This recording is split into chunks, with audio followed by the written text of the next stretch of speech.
Hello, I'm Frances from Homestead, and I have a vegetable garden update for you.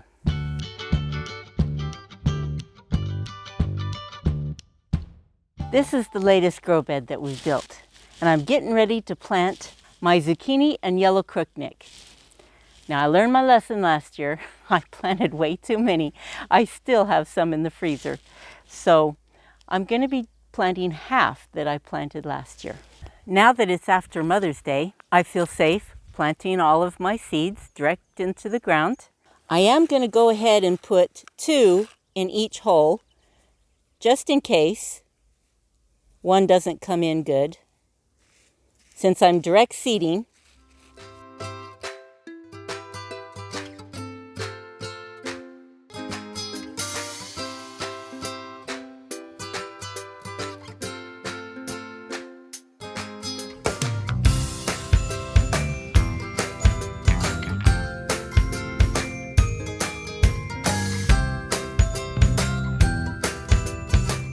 now, last year I had soaker hose on all of my grow beds. Unfortunately, when I used the well water, as I told you in another episode, it calcified and they just weren't working well. And when I hook up a hose from the rainwater, there's just not enough pressure to get the water through the soaker hoses, even though I soaked them in the vinegar. So I've bought the materials I need to do a drip. And I'm going to be doing a drip system in all of my grow beds instead of the soaker hoses. Now, these 2 hoop houses were on my root vegetable bed and my leafy green bed, but it's warmed up enough now that we're not having freezing temperatures, and so I have put them on my green beans and cucumber beds so that way it can help the seeds to stay warm and germinate quicker. It's still getting to low 40s at night, and so I'm helping them to germinate quicker by keeping the hoop houses on. Of course, I have to check for dryness of the soil and keep them moist for the seeds because these hoop houses make it very warm inside, and so it dries out quicker.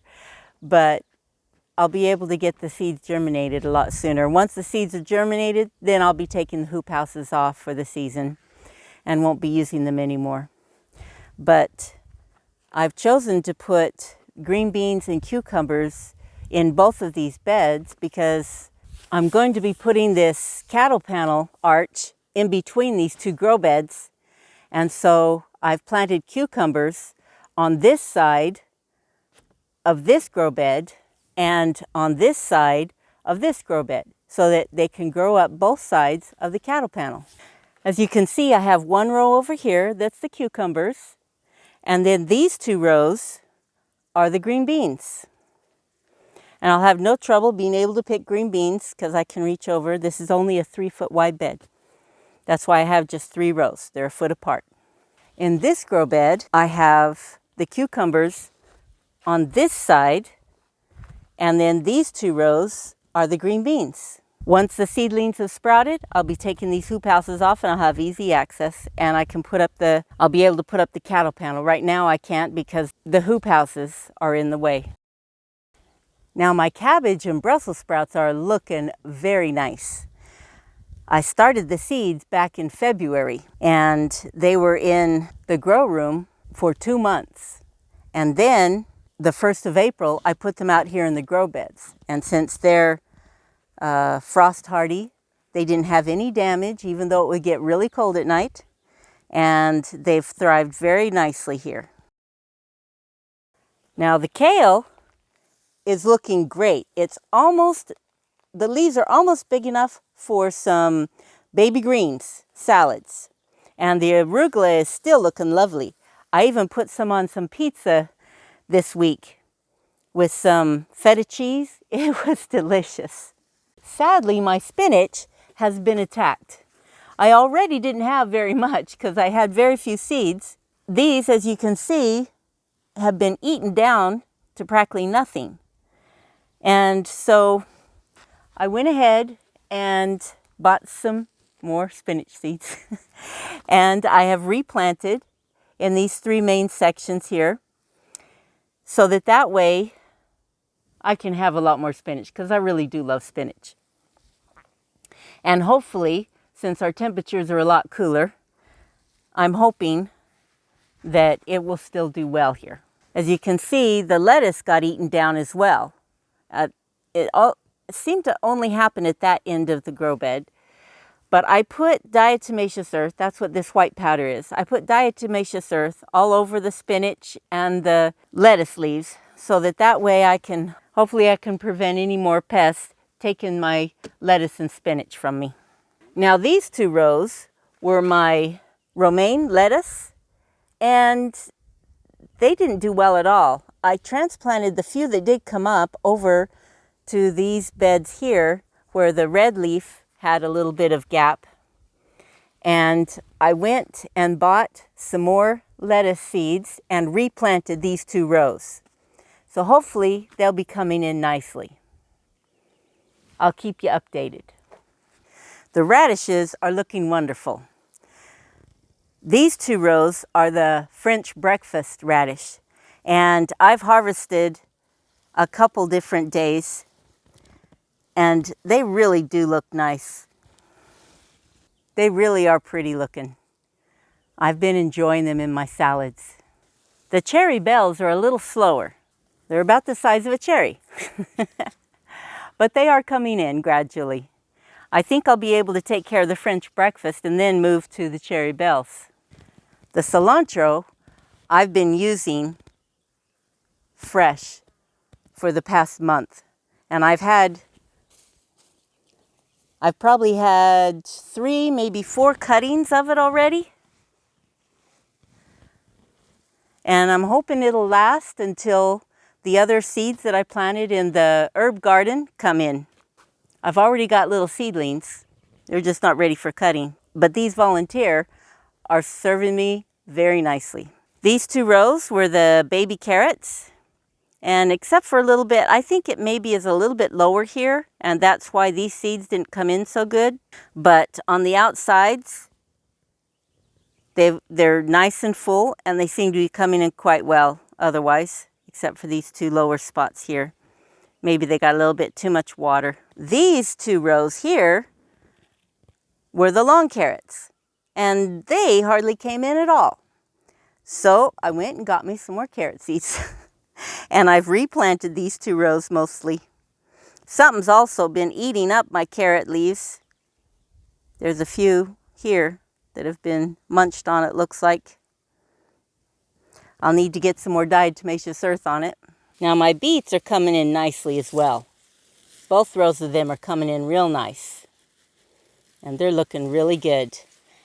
I can start harvesting some of these leaves. They're a good enough size for some baby green salad. Now the rutabagas, I've got 3 rows of rutabagas, and they are huge.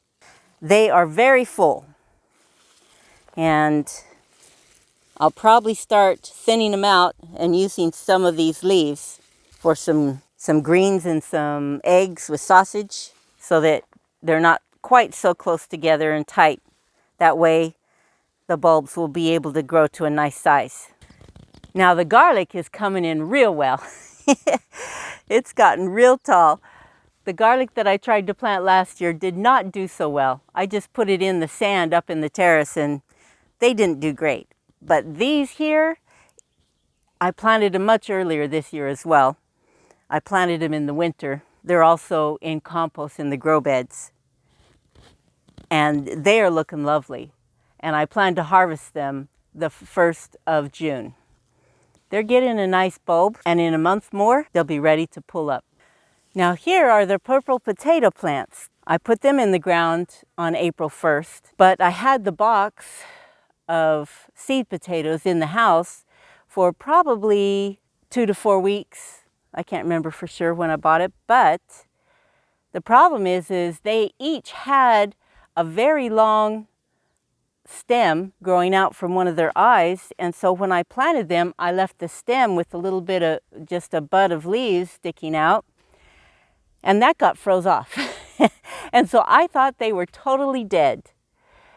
However, they all came back out of the ground in the past couple weeks. They've been coming up, and so I'm very happy to see that they're not dead.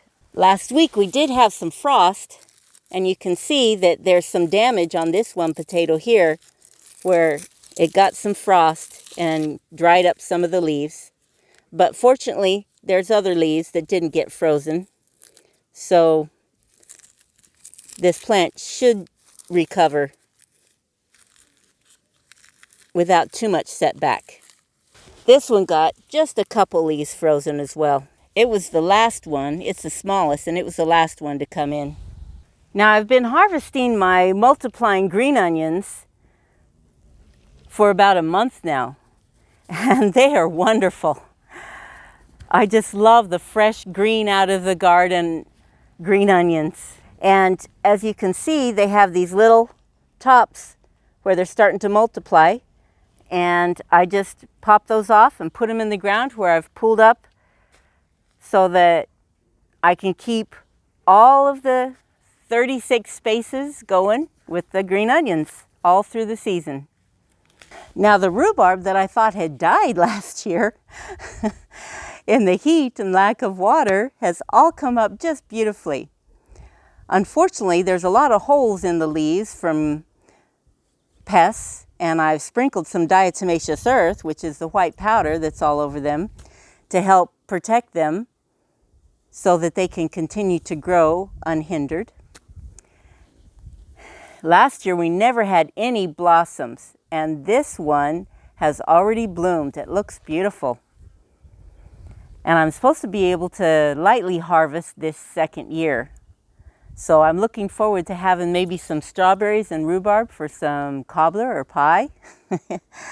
Should turn out really nicely.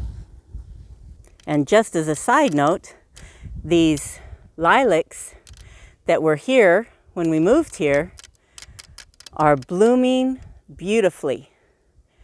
And the bees and hummingbirds and butterflies just love them.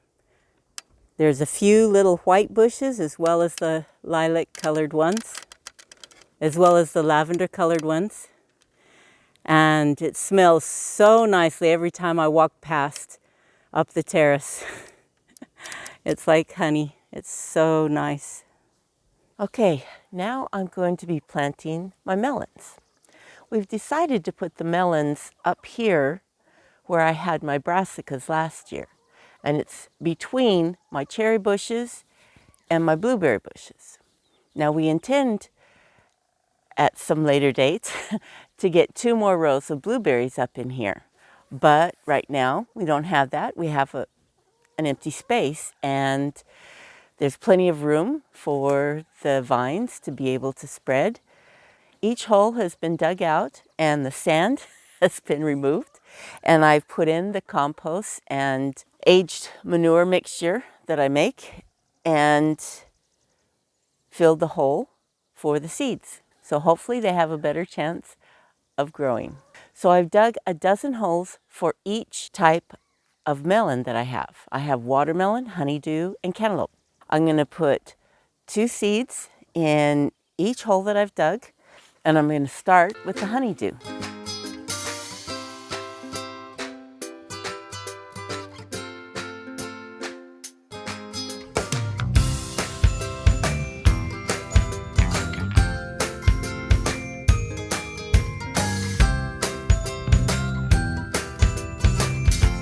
Okay, honeydew is done. Now the cantaloupe.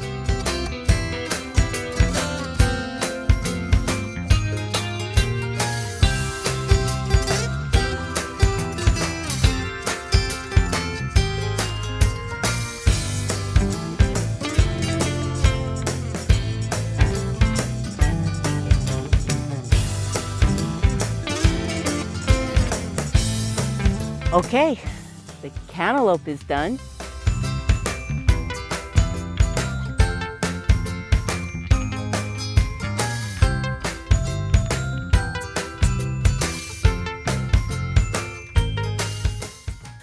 All right, all the seeds are in the ground. Now, all of these melon seeds I saved myself from last year. So I got quite a bit of seeds, but I also want to make sure that if there was anything I did wrong, I got 2 seeds in each hole, so just in case, I should have a 50-50 chance that they're all going to sprout. And so far, I've had some pretty good luck. All of the tomato seeds that I saved have come up, and the cilantro and dill are coming up really nicely that I saved, so I'm very hopeful. All right, now I'm just gonna give them all some water. Now onto the winter squash. Okay, the squash section is ready to plant. This terrace level is, of course, we're using the terrace for the berries. And I have the tayberries in this level, but I only have 2 tayberries. So they're not taking up very much space. I had green beans on the other end and cucumbers on this end. So with plant rotation, they say that it's good to plant things after green beans so that you get more of a nitrogen fixer from them. And so I'm going to be putting my winter squash here on this level, the rest of the row. So it'll be a fun experiment to see if the winter squash on the other end of the row do any better than the ones on this end. Now the squash I'm planting is a butternut and an heirloom pumpkin called Lakota. So it's a small, roundish, and I'm looking forward to trying it out. I've never tried these before, and I ordered them from Burpee. So let's get started. This is my 3rd season to plant this particular butternut squash seeds that I bought. So I finished them off, but there weren't very many. There was actually 11 seeds, and I made a dozen holes, 2 feet apart. So I'll finish the last hole off with the heirloom pumpkin, but I wasn't able to put 2 seeds in each hole, so hopefully all of them will germinate well.